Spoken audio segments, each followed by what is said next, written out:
Hello dear viewers, আজকে আমরা এখানে প্রেজেন্ট হলাম নতুন একটা ভিডিও নিয়ে। আজকে থাকছে ত্রিপুরা এসটিজিটি এক্সাম থেকে পলিটিক্যাল সায়েন্স থেকে এটা গুরুত্বপূর্ণ পার্ট, সংবিধানের প্রয়োজনীয়তা।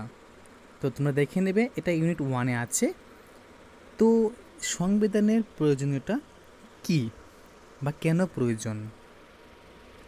তো তার আগে একটা কথা বলে দিচ্ছি, অবশ্যই তোমরা সবাই এই ভিডিওটাকে বেশি বেশি করে শেয়ার করবে, কারণ তোমাদের শেয়ার আমাকে অনেকটা মোটিভেট দেয়।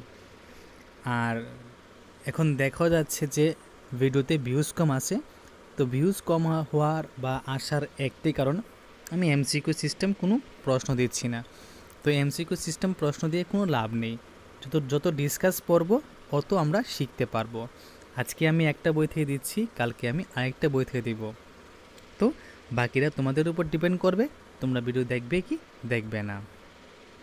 সংবিধানের প্রয়োজনীয়তা যে কোনো সভ্য সমাজের প্রতিটি সংস্থার জন্য নিয়মাবলী থাকা প্রয়োজন, যার ভিত্তিতে সংস্থাটি পরিচালিত হয়।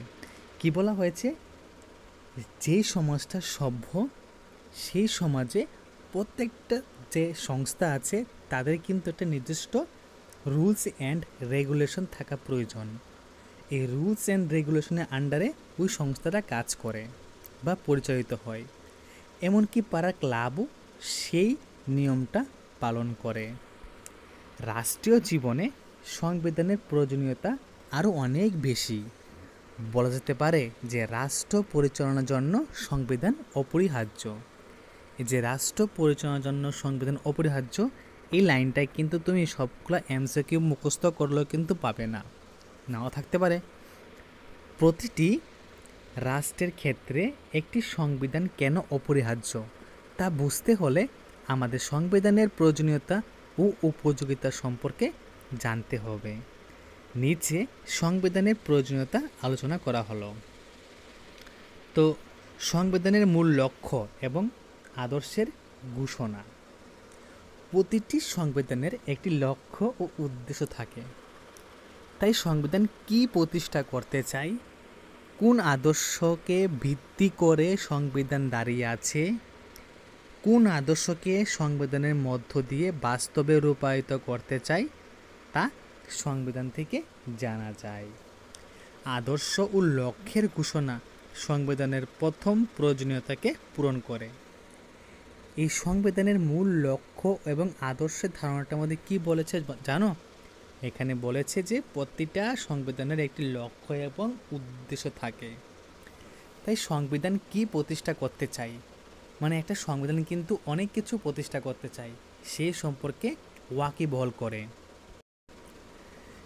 তারপর একটা আদর্শকে ডিপেন্ড করে কিন্তু সংবিধান দাঁড়িয়ে আছে। তো সে আদর্শটা কি সেটাও মানে এখানে সংবিধান বলে দেয়। কোন আদর্শকে সংবিধানের মধ্য দিয়ে বাস্তবে রূপায়িত করতে চাই তা সংবিধান থেকেই জানা যায়। ঠিক আছে? তো এটাই কিন্তু প্রথম পার্ট যেখানে আমরা সংবিধানকে চিনি। সাংবিধানিক সংস্থাগুলির পরিচয় এবং তাদের কার্যাবলী। প্রতিটি রাষ্ট্র পরিচালনা করে কে? সরকার বা গভর্নমেন্ট। সরকারের 3টে অঙ্গ, শাসন বিভাগ, আইন বিভাগ আর হলো বিচার বিভাগ। এই 3টি বিভাগের গঠন ক্ষমতা ও কার্যাবলী সংবিধানে বিধিবদ্ধ থাকে। এই 3টি বিভাগই গঠন ক্ষমতা ও কার্যাবলী সংবিধানে বিধিবদ্ধ থাকে। কোনো একটি সংবিধান বুর্জোয়া শাসকদের শ্রেণী স্বার্থ রক্ষায় কাজ করবে কি না তা সংবিধানে, এখানে সংবিধান হবে, ঠিক আছে, সংবিধানে নির্দিষ্ট নাও থাকতে পারে। ওকে। শাসন বিভাগে রাষ্ট্রপতি বা রাজা রানী, মন্ত্রিসভা সহ প্রধানমন্ত্রী, আমলাতন্ত্র প্রভৃতি অনেক পদাধিকার থাকেন। আইন বিভাগে বিভিন্ন পরিষদ থাকে। বিচার বিভাগের ঊর্ধ্বস্তর থেকে নিম্নস্তর পর্যন্ত বহু আদালত থাকে। উপরোক্ত পদাধিকারী সংস্থাগুলির গঠন ক্ষমতা ও কার্যাবলী সংবিধানে বিধিবদ্ধ আছে। তো তো খুব একটা গুরুত্বপূর্ণ পার্ট, অবশ্যই খাতায় নোট ডাউন করে রাখবেন। তো এখানে আমরা লাস্ট একটাবার রিভিউ দিব যে শাসন বিভাগ কী করে, কোনো একটি সংবিধান বুর্জুয়া শাসকদের শ্রেণী স্বার্থ রক্ষায় কাজ করে কি না সেদিকে লক্ষ্য রাখে। আইন বিভাগ কী করে, আচ্ছা আইন বিভাগ এখন আসেনি। তো শাসন বিভাগে রাষ্ট্রপতি বা রাজা রানী, মন্ত্রিসভা সহ প্রধানমন্ত্রী, আমলাতন্ত্র প্রভৃতি অনেক পদাধিকার থাকেন। আইন বিভাগে কি হয়, বিভিন্ন পরিষদ থাকে, বিচার বিভাগের ঊর্ধ্ব থেকে নিম্ন স্তরে পর্যন্ত অনেক মানুষ থাকে বা অনেক আদালত থাকে। তো উপরোক্ত যে পদাধিকার সংস্থাগুলি গঠন, ক্ষমতা ও কার্যাবলী সংবিধানে বিধিবদ্ধ করা হয়। সংবিধান হলো ক্ষমতাগত সম্পর্কের আত্মজীবনী। সংবিধানকে সাংবিধানিক প্রতিষ্ঠানগুলির পারস্পরিক ক্ষমতার আত্মজীবনী বলা হয়। কি বলা হয়? সংবিধানকে সাংবিধানিক প্রতিষ্ঠানগুলির পারস্পরিক ক্ষমতার আত্মজীবনী বলা হয়। Constitution is an autobiography of power relationship. Must be, ইংলিশটা পড়বে। কি বিশ্বাস ইংলিশ আসতে পারে, বাংলা আসবে না? সরকারের প্রতিটি পদাধিকারী, যেমন রাষ্ট্রপতি, প্রধানমন্ত্রী ইত্যাদি, প্রতিটি আইনগত প্রতিষ্ঠান যেমন সংসদ, বিধানসভা, মার্কিন সিনেট ইত্যাদি, বিভিন্ন সংস্থা ও গোষ্ঠী যেমন আমলাতন্ত্র, নির্বাচন কমিশন ইত্যাদি, এই সকল ব্যক্তি ও সংস্থার মধ্যে ক্ষমতা বন্টনকে কেন্দ্র করে যে সম্পর্ক গড়ে ওঠে, এদের মধ্যকার ক্ষমতাগত সম্পর্কের যে জটিল প্রক্রিয়া ও নিয়মকানুন থাকে তা সংবিধান থেকে জানা যায়। তাই সংবিধানকে সাংবিধানিক সংস্থাগুলির আত্মজীবনী বলা হয়, যা সংবিধানের প্রয়োজনীয়তাকে তুলে ধরে। ওকে, সংবিধানের দর্শন প্রতিফলিত হয় প্রতিটি সংবিধানে, সেটা যেই সংবিধান হোক না কেন, একনায়কতান্ত্রিক হোক, গণতান্ত্রিক হোক, তাছাড়া এখানে রক্ষণশীল গণতান্ত্রিক হোক, কোনো সমস্যা নেই। সব সংবিধানে কি হয়, একটি দর্শন থাকে। ঠিক আছে, এই দর্শন সেই সংবিধানের মধ্য দিয়ে আত্মপ্রকাশ হয়। একটি দেশের সংবিধান পাঠ করলে সেই দেশের সংবিধানের দর্শন সম্পর্কে জানা যায়, আর এটা জানা খুবই প্রয়োজন। ঠিক আছে, সংবিধানের চরিত্র সংশোধনের মধ্য দিয়ে প্রকাশিত হয়। প্রতিটি সংবিধানের একটি চরিত্র থাকে যা সংবিধানের মধ্য দিয়ে প্রকাশিত হয়। সংবিধানটি পাশ হওয়ার পরে আমরা জানতে পারি যে এই সংবিধানটি বুর্জোয়া কি না। একই কথা সমাজতন্ত্র বা উদারনৈতিক গণতন্ত্র সংবিধান সম্পর্কে প্রযোজ্য। ব্রিটিশ সংবিধান পাঠ করে জানা যায় যে সেটি উদারনৈতিক গণতান্ত্রিক সংবিধান। মার্কিন সংবিধান পরে বোঝা যায় যে বুর্জোয়া অর্থনৈতিক দলিলকে উদারনৈতিক গণতান্ত্রিক মূর্খে সংবিধান পরিবেশন করা হয়। সুতরাং সংবিধানের পাঠের অন্যতম প্রয়োজনীয়তা হলো সংবিধান পাঠের মধ্য দিয়ে সংবিধানের চরিত্র অনুধাবন করা। সংবিধান হলো জনগণের অধিকার দলিল। ঠিক আছে, সমাজ সভ্যতার কেন্দ্রবিন্দু রয়েছে মানুষের অধিকার তথা নাগরিকদের অধিকার। ল্যাস্কি বলেছেন যে অধিকার হলো সেই পরিবেশের যেখানে মানুষের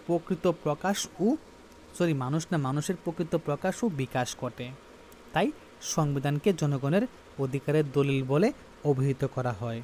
দেশের জনগণ, নাগরিক, বিদেশিরা প্রত্যেকে কী কী অধিকার ভোগ করতে পারবে, সেই সকল অধিকারের উপর কোনো সীমাবদ্ধতা রয়েছে কিনা বা থাকলে সেটি কি ইত্যাদির ব্যাখ্যা সহ সংবিধানের সকল অধিকার বিশদ বর্ণনা এবং ব্যাখ্যা করা যায়। যেমন ভারতের সংবিধানে সাম্য অধিকার, স্বাধীনতা অধিকার, শোষণের অধিকার, এরকম নিয়ে টোটাল 6টা অধিকার সংবিধানে বিবৃত আছে। মার্কিন সংবিধানেও সেখানকার জনগণের অধিকারগুলি বিস্তারিতভাবে বলা হয়েছে এবং সেগুলির ভোগ সুনিশ্চিত করা হয়েছে। বিপ্লবোত্তর সোভিয়েত ইউনিয়ন বিশদভাবে জনগণের অধিকার বিধৃত করা হয়েছে। বস্তুত জনগণের অধিকার বর্ণনা এবং স্বীকৃতি সংবিধানের একটি প্রধান প্রয়োজনকে মেটায়। অঙ্গীকার ভঙ্গের প্রতিবিধানে সুনিশ্চয়তা দান করা।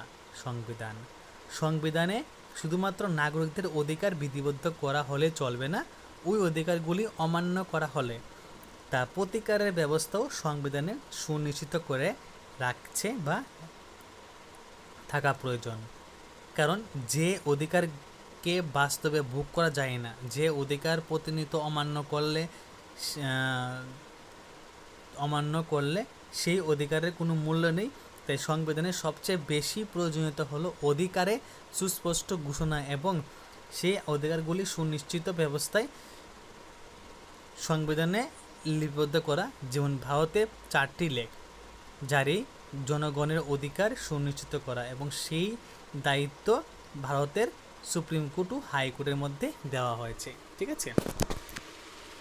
সংবিধান হলো বিভিন্ন সাংবিধানিক সংস্থার কার্যাবলী এবং বিবরণ। জন্ম থেকে মৃত্যু পর্যন্ত রাষ্ট্রের একজন ব্যক্তি জীবনে তথা সমাজ জীবনের নানা সংস্থান তথা নানা বিষয়ের প্রয়োজন হয় ব্যক্তি জীবন তথা সমাজ জীবনের পূর্ণতার। যেমন সরকারের বিভিন্ন অঙ্গ, নাগরিকতা, পঞ্চায়েত, মিউনিসিপ্যালিটি, স্থানীয় সরকার, দলীয় ব্যবস্থা, রাজনৈতিক ব্যবস্থা ইত্যাদি সম্পর্কে কোনো নাগরিক উদাসীন থাকতে পারে না। সংবিধানকে দিয়েই আমাদের এই সকল প্রয়োজনে পূরণ করে। ভোটাধিকার ও নির্বাচন ব্যবস্থার নিশ্চয়তা। ভোটাধিকার সুনিশ্চিত করে নির্বাচনের মাধ্যমে জনপ্রতিনিধিদের নির্বাচন করা জনগণের একটা মৌলিক প্রয়োজন মেটায়। সংবিধানের সেই সম্পর্কে বিবরণ থাকে জনগণের ভোটাধিকার সুনিশ্চিত আছে কিনা, নিরপেক্ষভাবে জোট গ্রহণের জন্য কোথায় গেল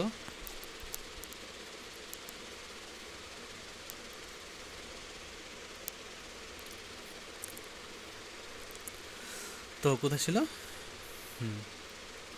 ভোটাধিকার সুনিশ্চিত করে নির্বাচনের মাধ্যমে জনপ্রতিনিধি নির্বাচন করা জনগণের জীবন মৌল প্রয়োজনকে মেটায়।